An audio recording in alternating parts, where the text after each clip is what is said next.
Hello, you wonderful people, and welcome to another episode of Not Too Comic Book. This being a show where I talk about TV shows that are adaptations of comic books. For today's episode, I'm going to talk about the latest episode of Lucifer, the latest episode of Supergirl, as well as the latest episode of iZombie. Like always, if I talk about something you want to listen to, you can always look in the description down below. I include a time when I start talking about each of the respective shows. So, for example, if you want to hear what I say about this week's episode of Lucifer, you can skip to what I say about this week's episode of Supergirl and/or this week's episode of iZombie.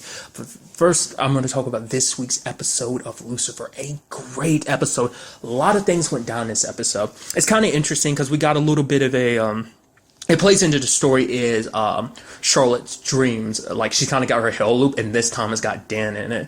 And you know her usual dream of like, oh, people she's helped get away with stuff coming back to hurt, the people she cares about and killed them, like her children, and in this case Dan too.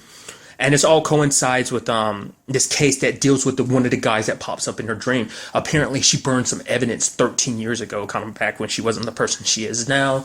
And so now she's so certain that he is the bad guy in this particular case that, oh, he's the one behind all of this. Which is kind of interesting on many different levels, this case. I mean, there's many things that kind of break down. Obviously, like, you have, like, Lucifer's side of things where Lucifer is trying so hard to, like, because he wants things normal. Because even, like, Linda's like, oh, shouldn't you tell Chloe? Which, like, even last episode, he didn't take the opportunity to, like, even everything that he learned, it would have meant a lot if he had taken that time to actually say something that Chloe did, but he didn't, just because, he chickened out. And he's even chickening out in this episode. He's like, no, I just want things to go back to normal. Because Linda's like, just because she didn't choose Pierce doesn't mean that she actually chose you. But he's still thinking like, no, I can get things back to normal. So he does a lot of their greatest hits, essentially stuff from their cases, like the first time they met, little things here and there, just trying to reinvigorate those moments, kind of like, oh, make us feel like how great they are. Obviously, it kind of backfires because eventually Chloe kind of looks at it. So you're just trying to like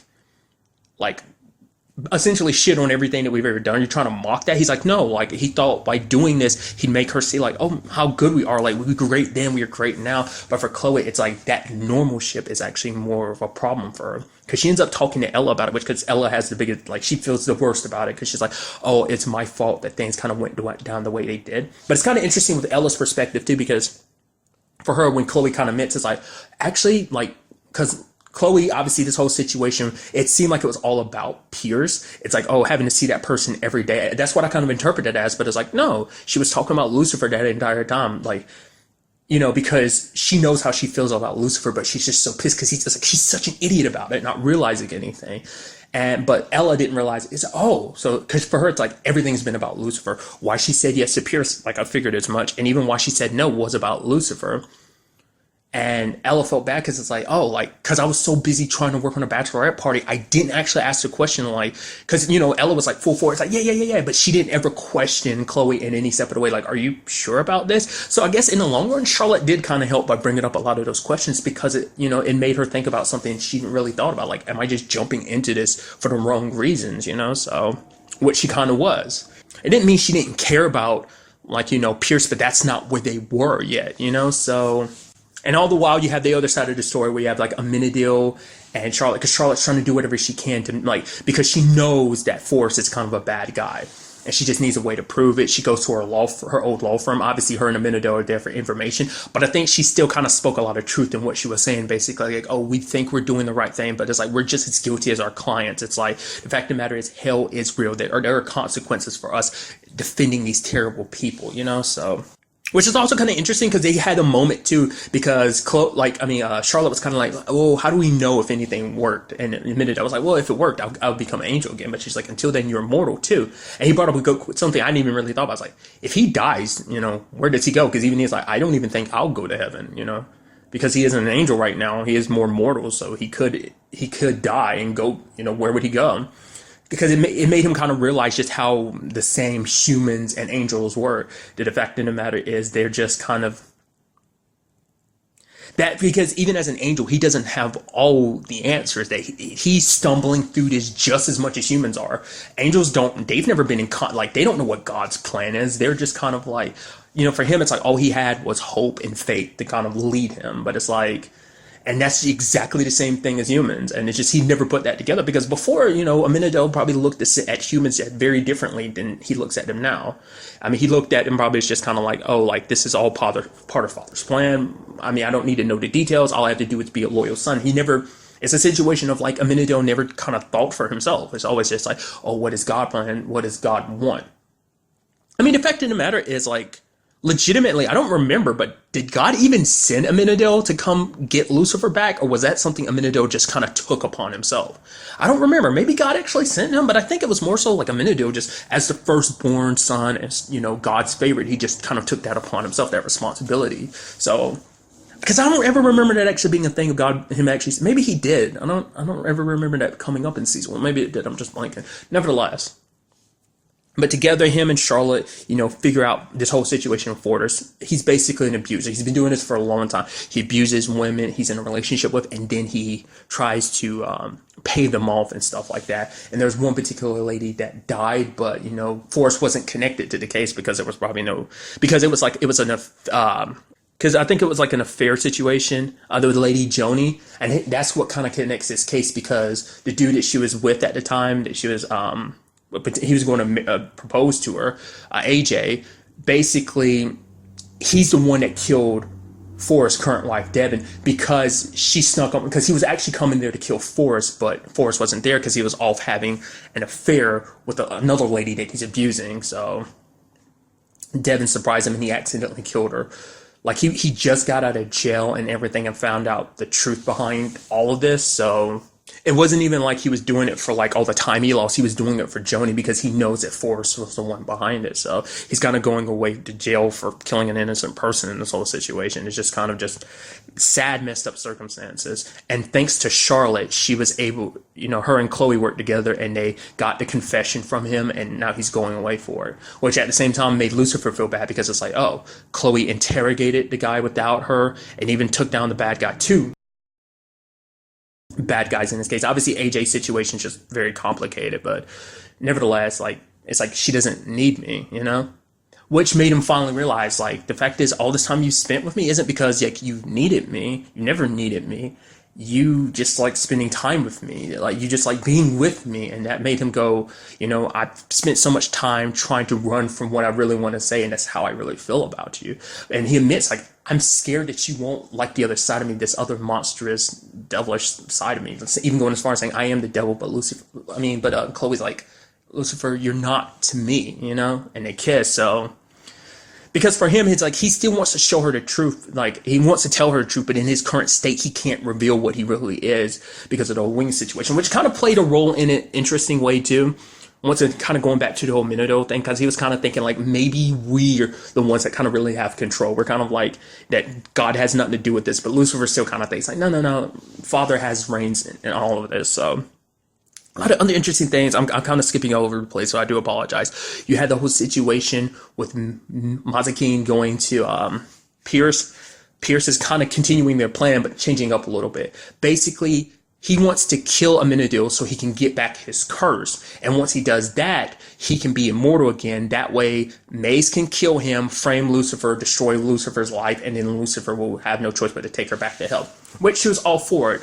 But when it came to taking down Amenadel, she couldn't do it. Because no matter what, because you see she had hesitation when he brought it up, but she was like, just to prove that nothing has changed, which is kind of interesting, that her story is like that in comparison to Lucifer's. I thought that was kind of nice. I'm sure they did that on purpose. Like, because she's trying so hard to prove that the time on Earth hasn't changed her or made her weaker, that she's still the badass that she was. Pierce knows exactly what buttons to push.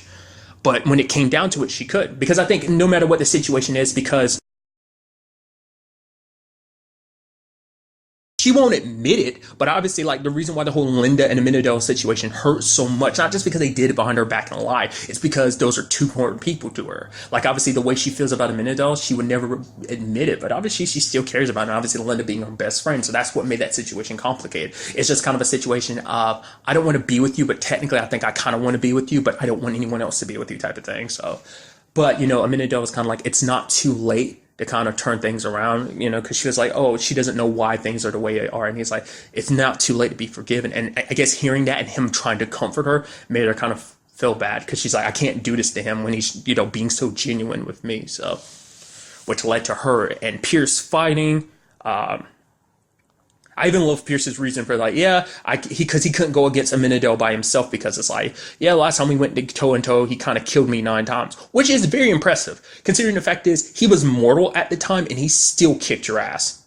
He was mortal, you were immortal, and he still kicked your ass and killed you like 9 times, and he doesn't even have all his angel powers. I was like, that shows how skilled Amenadiel is. Very scary how skilled he is, which causes Pierce to decide that he's going to handle all of this himself.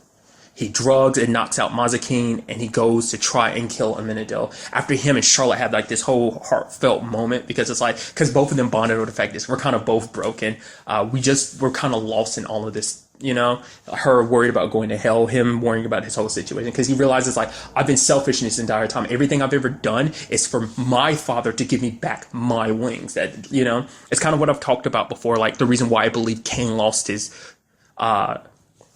his mark is because he did it for non-selfish reasons. Like he didn't want to hurt Chloe, so I thought that, I mean, we still haven't gone back to it, but I feel like that's the reason why he lost his mark. But I don't know, could be wrong. So I think, you know, Amenadiel for the first time wasn't trying to get back his wings, you know, because he ultimately figured out like, no, God didn't take my wings. I most likely did, you know, just caught up in his own BS, you know. But when it came time for Pierce to shoot him, Charlotte jumped in the way, because it's like all, you know, and that's just the saddest part about that. And legitimately, I was tearing up because that was heartbreaking. After all she strived to do to be a better person, all that she's done, obviously things between her and Dan were getting good. She literally died wearing a little bracelet that he bought her. And it's like, that's so heart-wrenching, you know, especially like everything that she was dealing with. She probably, I mean, we never really got a good look at it, but I'm sure she tried to make things good with her children too. And it's like, her children won't have a mom now because of Pierce's own selfishness. You know, it's just because he wanted to get back at Lucifer for basically everything not working out the way he wanted. Like I said, it's just kind of interesting because I threw that out as a possibility. I was hoping it wouldn't be this way, but I kind of figured this would be a possibility of Pierce kind of going down that dark path, just because, I mean, because it seemed like they want to kind of make him very sympathetic, but let's not forget he's used to manipulate people to get to where he was now anyway. Like the whole getting close to Chloe in the first point was, you know, even before like the whole like, oh, dating her thing, like he came here to get close to her in the first place to try and wear off like his immortality, like it works with Lucifer. Then he got close to her because he thought she would be able to remove his mark and that whole thing. So, and he could finally die, but then he got, you know, so it's like he's a very selfish person in the end. And I think that kind of really shined through in that regard. So, especially in this point, because it's just like he's holding such a vendetta against someone for no good reason, you know? So, just because things didn't work out the way he wanted to, so he's blaming Lucifer and everybody for it.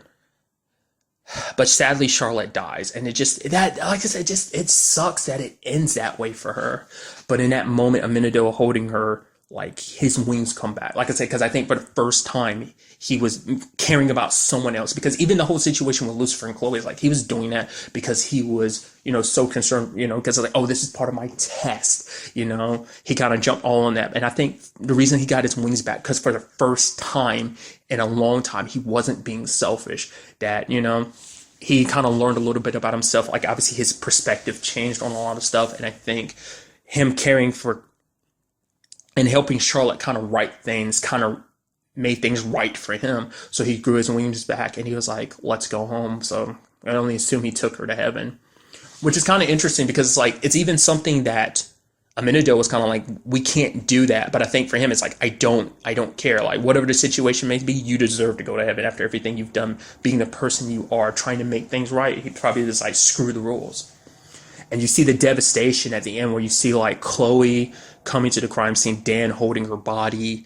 Lucifer sees the feather, and I think he knows like, okay, my brother took her to heaven, which is like, okay, his wings grew back, but also like, it's crazy to think about that because it's like she's there. I mean, it's kind of like the whole situation in life in general. I'm sure that's going to shake everyone up because she's been there. Like I said, the entire season, she's been trying to make things right. And I think in the end, she did. It's just sad.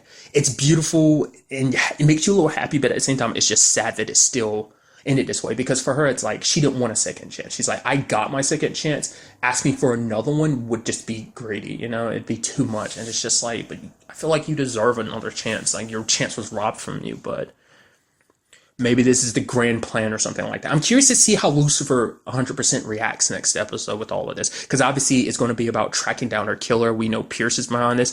Mazikeen knows that Pierce is behind this. So what's going to happen? Is he going to go back to keep Mazikeen locked up to shut her up? Or like what? Because when it's all said and done, he knows he's going to be screwed if Lucifer finds out. Because, I mean, there's like nothing. Well, to be fair, let's not forget. Mazikeen dropped one of her knives. We see that kind of slide under one of like the shelves or whatever during their fight. So he could easily have one of those and defend himself against Lucifer if the time comes. Or even if Maze tries to come after him, he'll have her blade. And I'd assume a demon, because demon blades can't kill him, but they can hurt like hell. So, I mean, maybe they could do enough damage that eventually he'd probably die from it, but I don't know. It might be enough to actually kill Mazikeen herself, so that's, I don't know. It's definitely going to be interesting to see what goes down in the next episode with this, like, because obviously everybody's going to be working hard, you know. Like I said, it's just sad, you know, it's like, especially with her and Dan, they finally got together. He literally confessed his feelings to her last episode, and they were starting out, and it's like, this happens, you know. It's like, once again, it's like, it goes, ooh, damn you, Pierce. Like I said, it's just like, it makes you, because like I said, you felt sympathetic for him, but even then, it's kind of like, well, let's not forget he did kill his own brother, but it's like, it's a heated argument, and the way he kind of spun it was like, Abel was kind of an asshole too, but at the same time, it's like, you know, and it's like, oh, even Abel felt bad for him. It's like, oh, brother, you've been through so much. I'm curious, like, if, for whatever reason, Charlotte did go to hell, like, would Lucifer have brought her soul back? I mean, she wouldn't be able to go back to her original. I mean, well, maybe. I mean, the whole situation with Charlotte's first situation, just because the goddess left her body, so she kind of, like, I guess that yanked her soul back up when the goddess left, or either the goddess pulled it back up as she left. I don't know. I mean, the body did, like, come back to life and everything because she was dead, so I don't know. So I'm curious what Lucifer would have done if that was the circumstances, but seeing as things are as they are, is he happy? Also, does this mean Amenadel's gone for a while? Will he be coming back to Earth? I think he would be, but, I mean, I don't know. Like I said, it also depends on his whole situation. Like, I doubt getting into heaven with Charlotte's going to be the easiest thing. I was wondering what that was going to look like, too, when he was leaving with her, but obviously, like, her body stayed there, but obviously, him holding her was just kind of a representation of, like, well, him holding her and flying away with a representation of him holding her soul, which is just like, oh, that sucks. Because it also means we won't get any more Trisha Helfer from the show, which is, like, which sucks so much because I really like her as Charlotte. Both season 2 Charlotte, when she was possessed by the goddess, as well as where she is, who she was in this season, trying to turn everything around. I really like that. And it's just, it breaks your heart that things kind of played out this way. Like I said, I'm so interested to see what goes down in the next episode. I thought next week's episode was going to be the season finale, but maybe it's not. Nothing said season finale, because I was trying to look away from the preview, so I don't know if it actually is or not. It might actually be another episode before the season finale, but either way, I'm very interested to see where this goes. I mean, especially, even if it's not the season finale, like, it's going to be interesting to see what happens in the actual season finale then, so. And now moving on to this week's episode of Supergirl. A lot of interesting things went down in this episode. For one, the whole situation, obviously the conversation about what Lena's been up to. Obviously she had her thoughts of being like, well, you guys, the DEO, you're like a clandestine organization that doesn't even admit that you exist. So why was I going to hand my friend over? She brought up a lot of good points because it's like, well, people have their secrets. I was just protecting my friend's secret, but it's still like, considering these circumstances, and even, you know, it's like, after everything we've been through, like, literally Supergirl has been over backwards to prove it. It's like, no, she's nothing like her family. She's a Luthor, but that doesn't mean that she's a Luthor, you know? It's like, she's her own person, and it's kind of like, Lena kind of went behind her back. I mean, to be fair, Lena had the best of intentions. She was trying to help Sam and everything, so it's not like she was doing anything diabolical, but she knew what was going on. And in fact, like I said, even last episode, Sam was asking, like, maybe we should ask other people, maybe get, like, Alex involved or something. Like, turns out, in actuality, she actually found out about Alex working for the DEO. Like, she knew that herself. And it's like, oh, you know. It's like, yeah, I mean, each one of you had your secrets. Like, you have yours, just like Sam's secret was hers. It wasn't mine to tell. So, but it brought up a good point that I didn't even think about. It's like, all right, where did Lena get the kryptonite from? Because it's like Superman got rid of most of that last season. It's like, oh, Lex had a vault of it. It's like, ooh, that doesn't look good. That doesn't look good. Which obviously causes, like, Lena ended up telling Jimmy the truth, but the fact of the matter is, it's like, that just causes problem, because it's like, that's literally the one thing that could hurt Supergirl, and you kept it. You didn't tell anybody, because it's like, no, that's been sitting in a vault for a while. She had plenty enough opportunity to tell Supergirl, but she didn't say anything. So it's like, why, you know? I was like, that's crazy, because like I said, that didn't even cross my mind, because like Superman got rid of most of that last season. I think there were bits and pieces that's kind of popped up, but it's like most of that kryptonite is gone. So, because the last of it they used, the last little bit was kind of left around, they used to get rain earlier this season. So that was very interesting. But interestingly enough, for whatever I wonder what was the reason why that happened. It's just kind of I guess a fluke accident, but Kara entered the Dark Valley. It's kind of interesting. I guess she just happened to be like the frequency they were transmitting on just kind of randomly bounced and hit her. I guess she just got lucky. I feel like there has to be more to it than that. But the way the episode is kind of like, no, just complete accident. So Lena, Alex, and Kara go into that Dark Valley. They come across Julia and Sam, because both of them are fighting to keep their consciousness, because the longer they're there, the more it's eating away at them, so they're forgetting. Because at one point Sam's like, my daughter's name, what is my daughter's name? Julia can't think of any songs, because her parents are musicians, and she was just trying to think of any song to kind of focus on, but she couldn't think of anything, because like slowly who they are is eating away. We see that Grace is dead on the ground because she completely gave in. Like, whether that was 100% by choice or not. I mean, it seems like that Dark Valley wears you down, because it makes you confront everyone you've ever killed, kind of haunts you.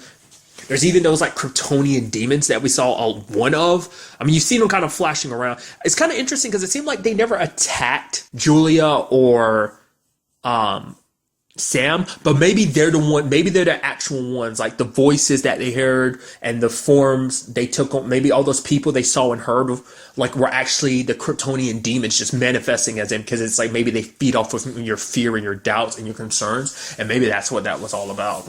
I don't know, or maybe it is just kind of like, because it's interesting, like the Dark Valley kind of works like that. Like, it seems almost kind of like, like I said, it kind of reminds me kind of almost like a Phantom Zone type of thing. I'm surprised they haven't really made that comparison, and being an alternate dimension and everything like that. So that's kind of interesting. All the while you had Jimmy struggling, because Kara's like, I need you to break into Lena's place. I'm like, especially when Jimmy took off his helmet, as like, when it was like, okay, the cameras are down. I was like, don't take off your helmet, you idiot. Most likely what's going to happen is Lena has some other security cameras in there that you don't know about, and she's going to see you with the helmet off. I was like, oh man, it's going to ruin your relationship. What also took me by surprise, the fact is he didn't actually look. He lies and tells Wynn that he looked in there, but he didn't. I was like, that's not good. Because probably the sad thing is we'll probably find out that Lena actually does have more kryptonite. But it's like he wanted to believe her. He didn't want to break her trust like that. But for Kara, it's like she wants to believe her too. But it's like the fact of the matter is, it's like she crossed the line. Like, she kept such a deadly thing. That's the one thing that could kill her and Clark. Because like that kryptonite existed for one purpose, and that was to kill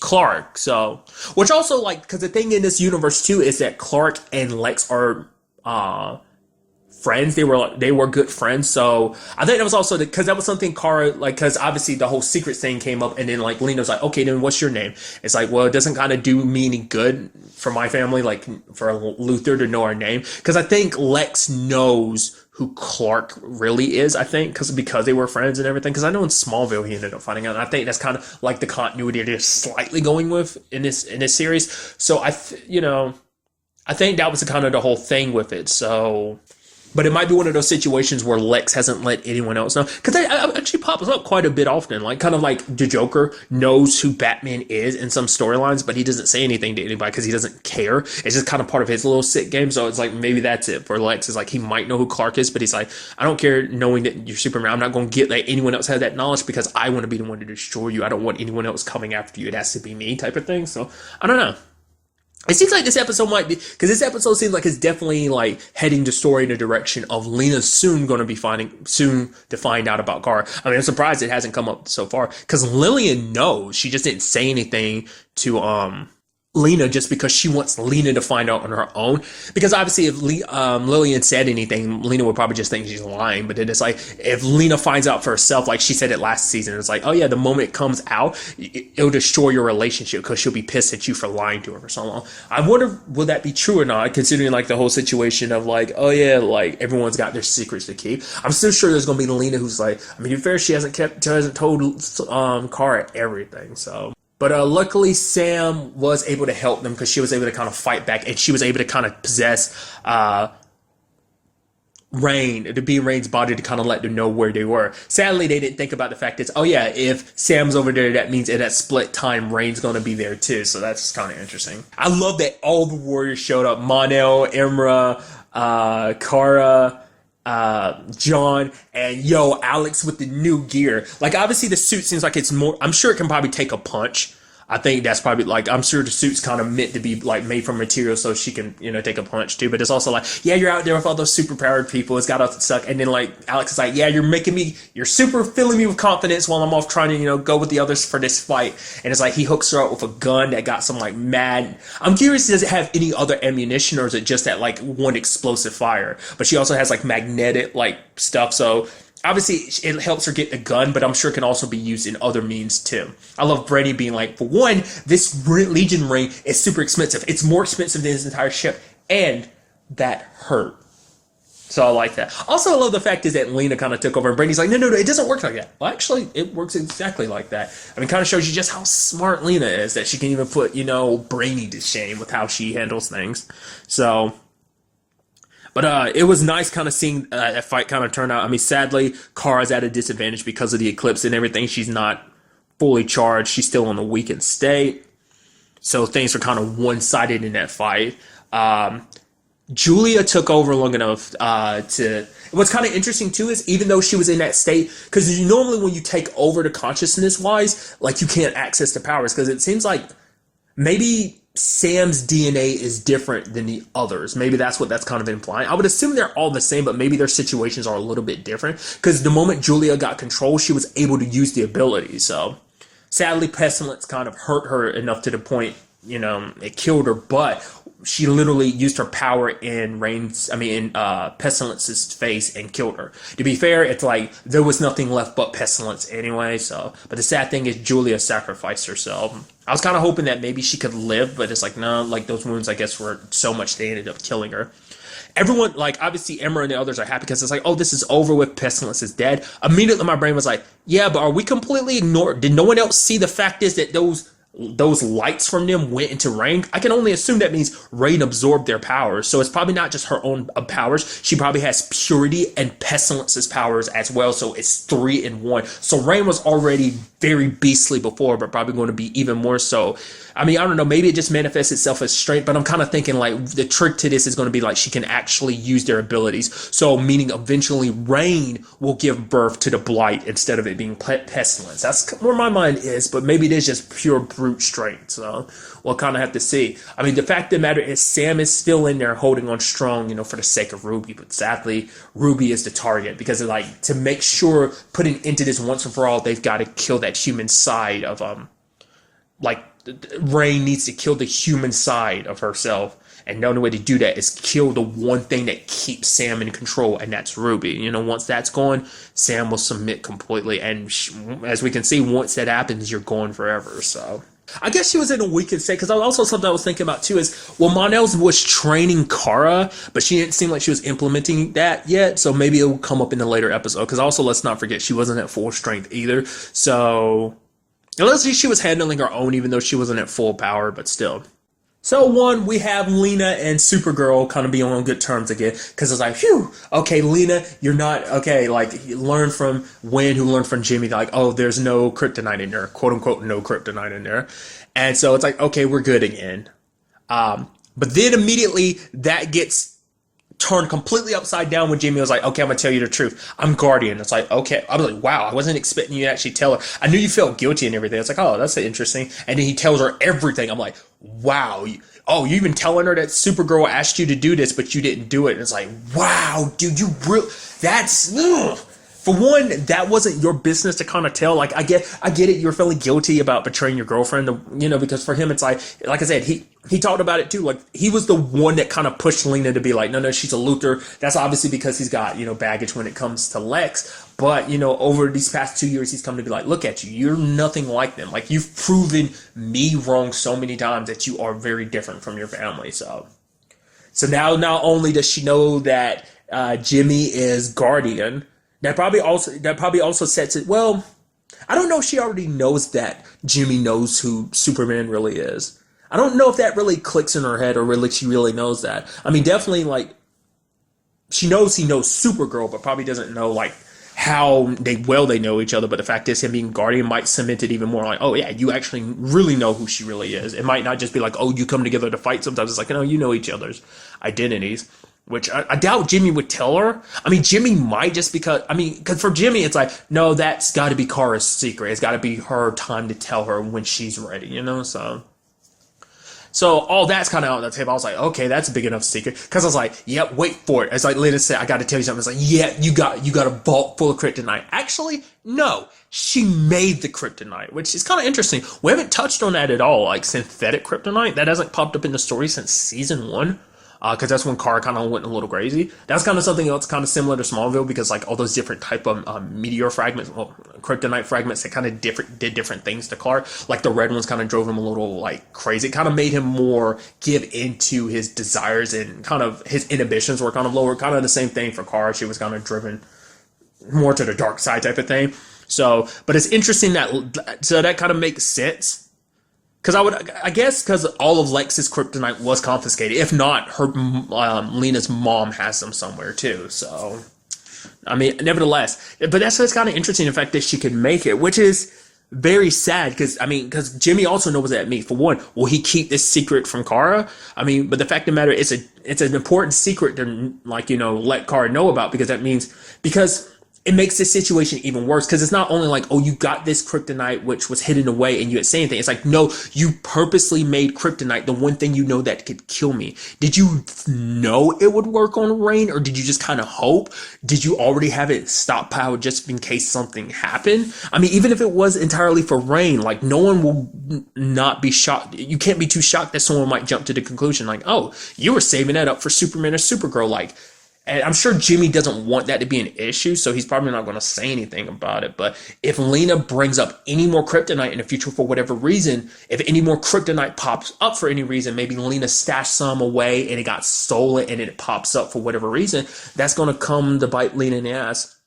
It's probably going to be a situation, especially where Rain is now. I don't know. Like I said, depending if she powered up, kryptonite might not be enough. But if Lena can synthesize enough, because they had a very small amount, you can keep that flowing through her system, it might be able to put her down. Like, not put her down, but at least kind of slow her down enough to help Kara and the others kind of, like, win this fight. So, I don't know. It's an interesting and very interesting dilemma for Jimmy to be in, because it also comes to the equation, like, question 2, I didn't even think about asking, what else is in that vault that we don't know about either, you know? It's like, it might not be kryptonite in there. Maybe there is. Maybe there's some kryptonite that she made that she stored in the vault. But also, we don't know what else could be in there. Something that could help later, or could kind of be very bad later on. Who's to say someone doesn't go in that vault and steal?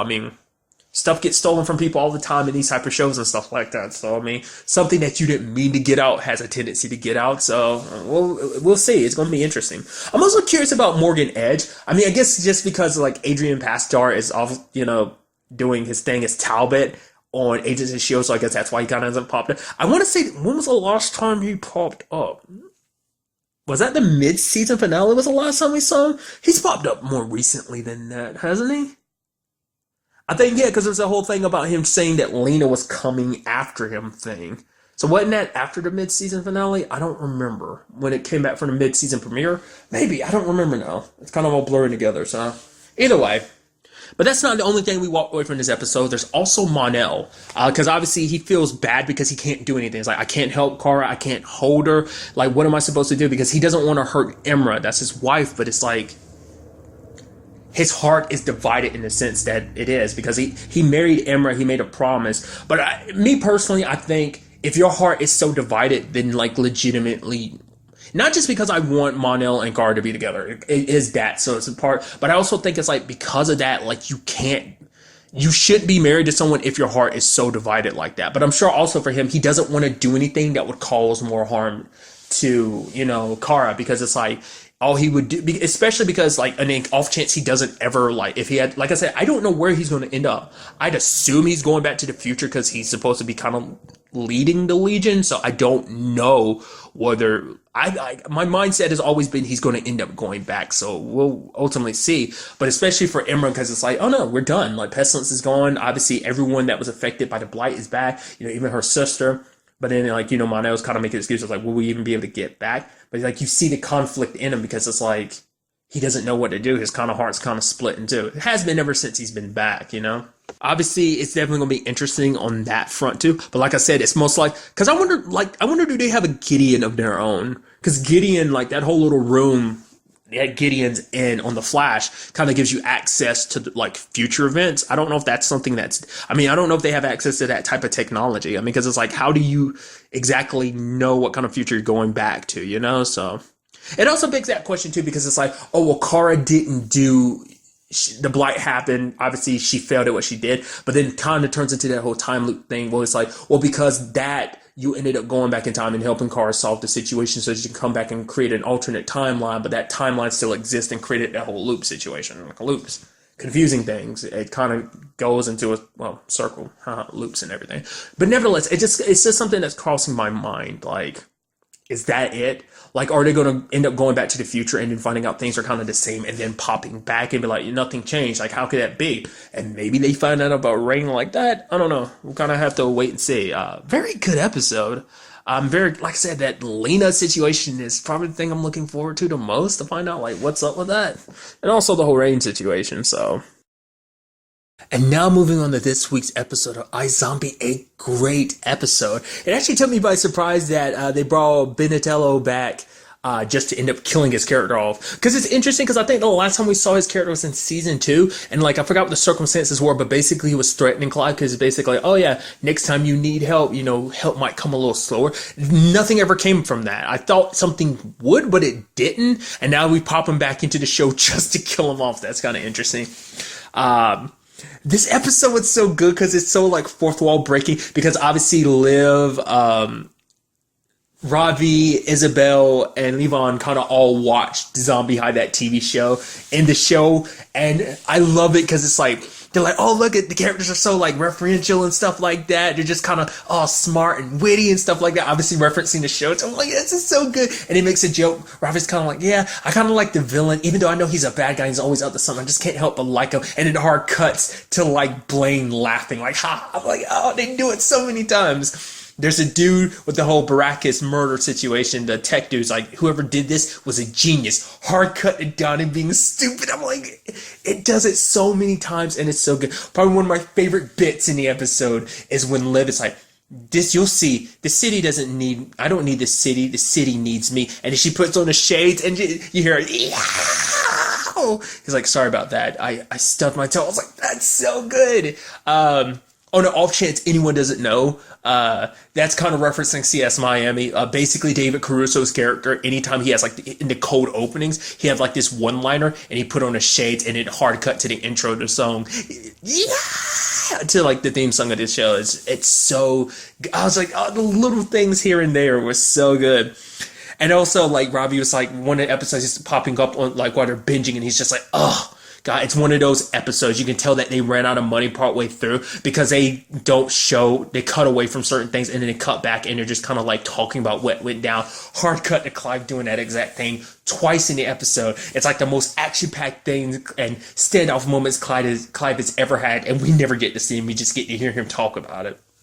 It's so good. Also, the reason why Liv got suspended is because she beat a dude down with a fish. So... just phenomenal all across.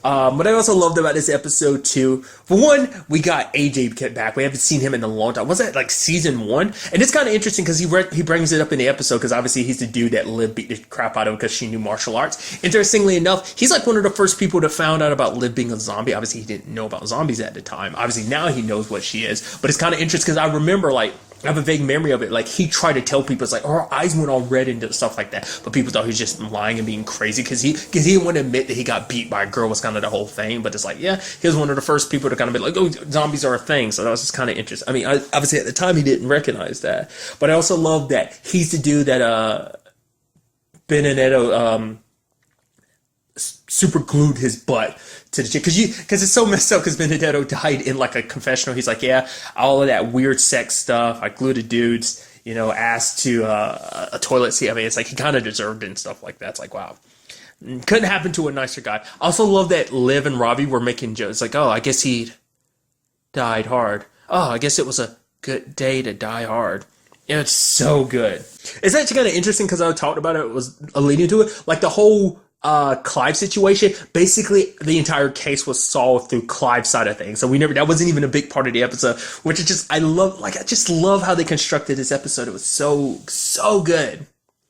A lot of things kind of break down about the story. Bazio ended up getting visions about, like, she knows Blaine or Donnie were the ones behind everything. It's kind of interesting because I was wondering about that last episode. I was like, oh, like, if you eat the mayor's brain, would it be okay? Because I figured, like, I mean, he was a zombie first, but I was like, would his memories as a zombie pertain as, I mean, obviously they would, but I didn't know if that would be something that would necessarily translate when you eat the brains. It turns out like it is. It's just like eating any other normal person's brain, because Bazio had a vision, which that doesn't mean that diddly squat. She knows they did it. She just can't prove it, because visions, remember, don't count as evidence now, like under these circumstances and stuff like that. So interesting circumstances. But big focus of this episode is Isabel. Obviously, Ravi having to make a promise to her mom, like, yeah, I'll look after her. I'll do the best of my ability. And there's also the situation of, like, because, Isabel's kind of like, I don't know. She's like, I haven't had, a lot of experiences in life. She's like, I've never had, the S word, sex. I don't know why I said the S word. She never go to college, get like a Nobel Peace Prize. So basically, Liv ends up hooking her up with the actor who plays Peter in the show Zombie Hive, the TV show within the TV show.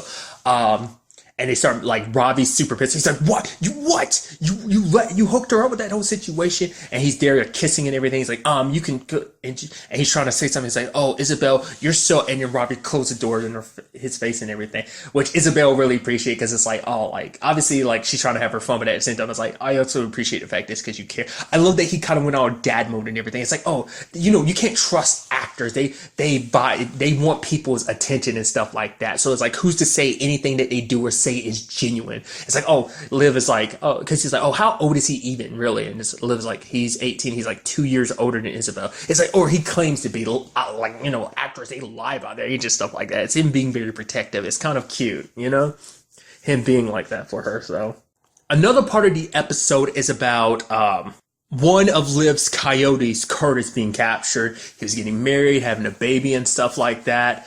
Which, interestingly enough, it's this interesting moment where you see both Chase and the Inspector Jacques drinking Supermax, which is interesting. That's not popped up a lot. Like, I feel like it didn't even pop up a lot last season. Like, I mean, I think Fillmore Graves bought Max Rager. We just haven't seen anything from that. Like, they bought that at the end of season 2 after the whole incident, didn't they? Because that was kind of like, because the whole thing was about, the whole zombieism thing. So it's like, I mean, do they own that, or is that business still going? I mean, God, what was Steve Weber's character, wasn't it? Vaughn? Is it? Yeah, like, I mean, but I don't know, like, does someone else run that business now? Or is it a situation that, like I said, I kind of got, I didn't, sorry, I'm stumbling.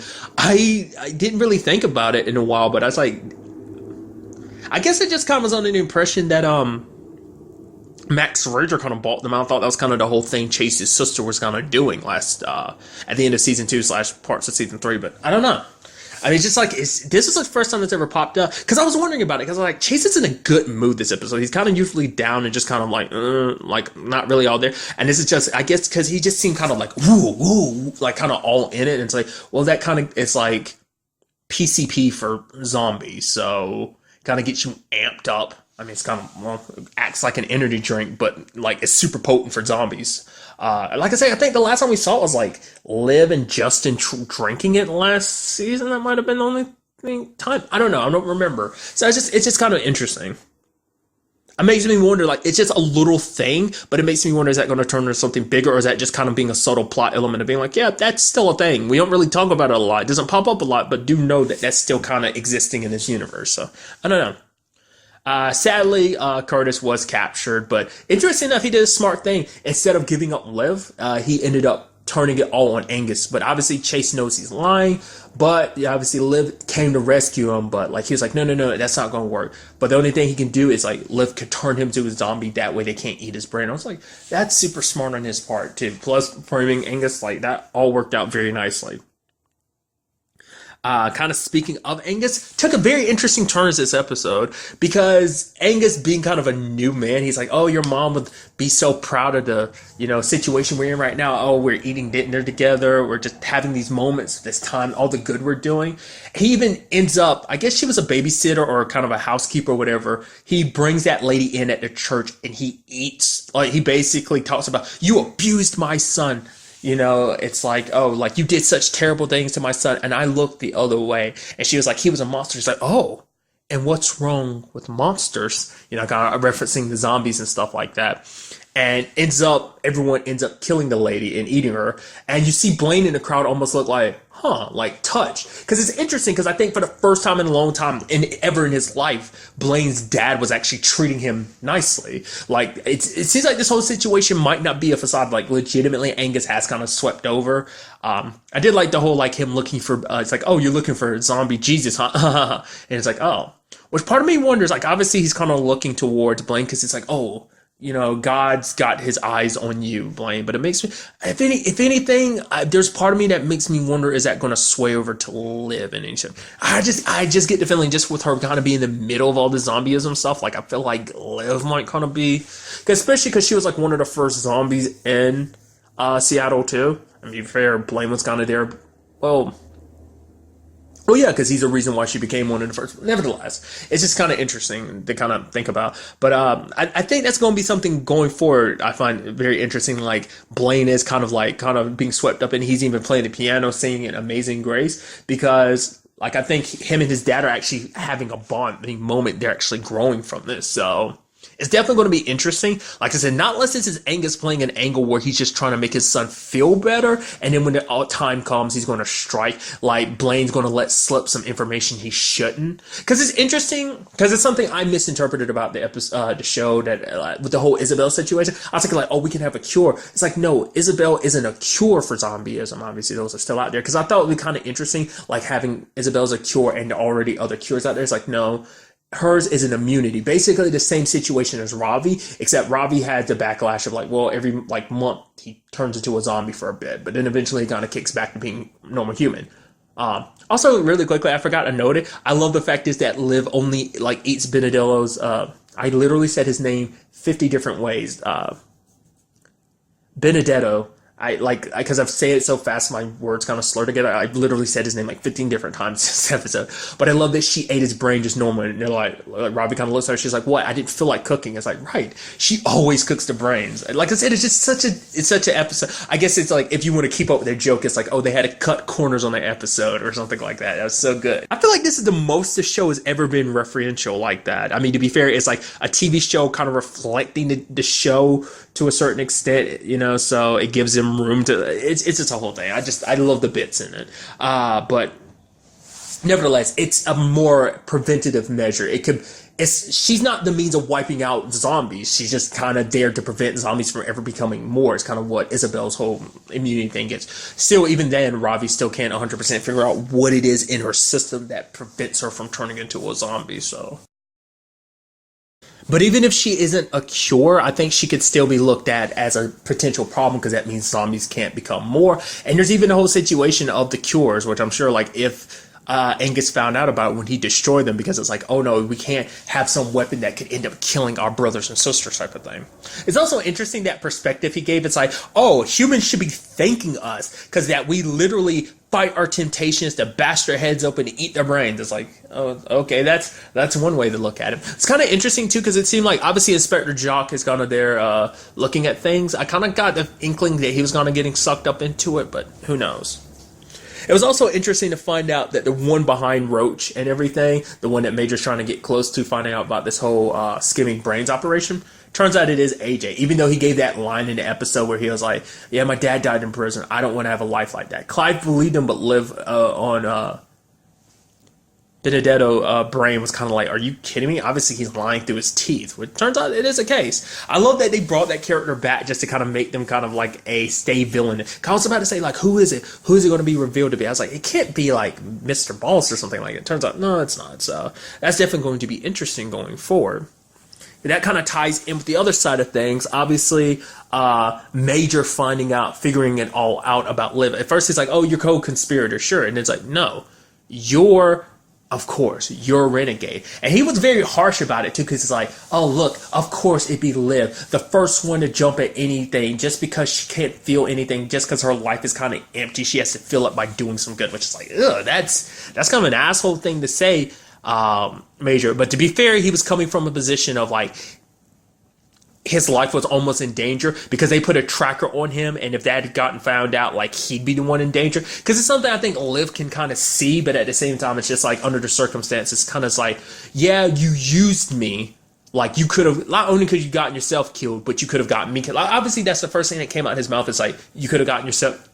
You can get yourself killed, because I know, honestly, like, he does care about her still, no matter what the circumstances may be. Like, they may be on opposite sides of things, but like I said, he's always still going to care about her. I know that was going to be a big focal point for this whole situation, but for her, it's just like, I don't know if she really thought about the ramifications of what that would mean for Major. For her, it's just kind of like she's trying to do what she's doing. Because we even see it in this episode, like their operation kind of like kicks up, all the fake IDs. I even love the fact is that Isabel's kind of helping with that, kind of printing out the fake IDs and stuff like that. But, it's just kind of like she's trying to help as many people as she can, and just maybe not realizing the consequences that might mean for other people mixed up in this. Like, like what it would mean if Major did get captured. It's like, maybe he'd kind of get his head smashed and stuff like that, so it's also just because her and Major just aren't on the best of terms and stuff like that. She got super pissed when he kind of like pushed Levon back like that. She told him to leave, and it's just kind of like, it's sad circumstances all around, just because it's like, well, he has the right to kind of react the way he did because of all that she's doing. I wasn't expecting him to find out under these circumstances like that. I thought he may find out when everyone gonna find out. So obviously he knows this. He's not gonna tell Chase. I mean, God, he might. I highly doubt it, because if he tells Chase, it's most likely going to come back to bite him in the ass. So it might end up being something related to Roach that ends up kind of leading to this whole situation. But obviously Chase got super close this episode. They're going to have to change up the protocols and stuff like that. But he got super close this episode, catching one of the coyotes like that. So I don't know. It's definitely going to be very interesting going forward with this whole situation. Like I said, as the season goes on, the more and more, like, the bigger the split between her and Major is, and it makes you wonder, will there be any coming back for them in the future or not? I mean, because it's something like Peyton said, like, was it last week's episode, saying like, yeah, no matter what happens, like, they've been through too much, that no matter what, that they love each other and they'll find a way past this. Like, and it's something I brought up last week's episode. I don't know if they'll be able to, but we'll have to keep our eyes peeled, kind of checking this whole situation out as the season continues forward. So I'm very interested to see where all this takes us in the next episode. Also, because they brought it up this episode, but there's a whole Clive situation too. Because for Clive, it's like he might potentially want a family. He could do that with Michelle. I mean, obviously you just kissed, so nothing happened. I did love the fact that Liv was like, "Oh yeah, did you do anything? How about some hand stuff?" It's like, God. Nevertheless, but for him, it's like, and it was kind of interesting too, because that hadn't even come up yet, is even zombies can't adopt kids, which I guess it makes sense, because it's like, well, zombies have the whole, you eat humans, you eat brains, and so if we give you a kid, there's a chance you might kill the kid type and eat the brain type. I think that's like the more morbid reason why they won't. I'm sure there's a whole situation of like, well, you could always scratch a kid, but then that's turned into a whole thing too, and it's a complicated situation, so I'm sure they won't really, I don't know. I wouldn't even begin to know how to properly tackle that situation. So but it's interesting to hear that, because I think that's the first time we've ever heard that rule that, like, zombies can adopt. Because like I said, in grand scheme of things, it makes sense. It still kind of sucks, because that also means that, like, Clive would never be able to have to even adopt kids under these circumstances if he wants to continue being with Dell. So obviously that's something going forward. Obviously they also haven't had that conversation either, because him and Fazio were in the same room for a little bit this episode. That didn't come up. I mean, to be fair, she was too busy dealing with the whole, like, Liv beating the dude with the fish thing, but hey. So, like, that's also something else I'm very interested in seeing how that progresses. Like, will Michelle want more? Will Clive want more? What that will mean for him and Dale? We'll have to see. But really, that's all I want to talk about in this episode. To the next one we meet, be happy, be safe, love life to the fullest, and enjoy it. Good day, and goodbye.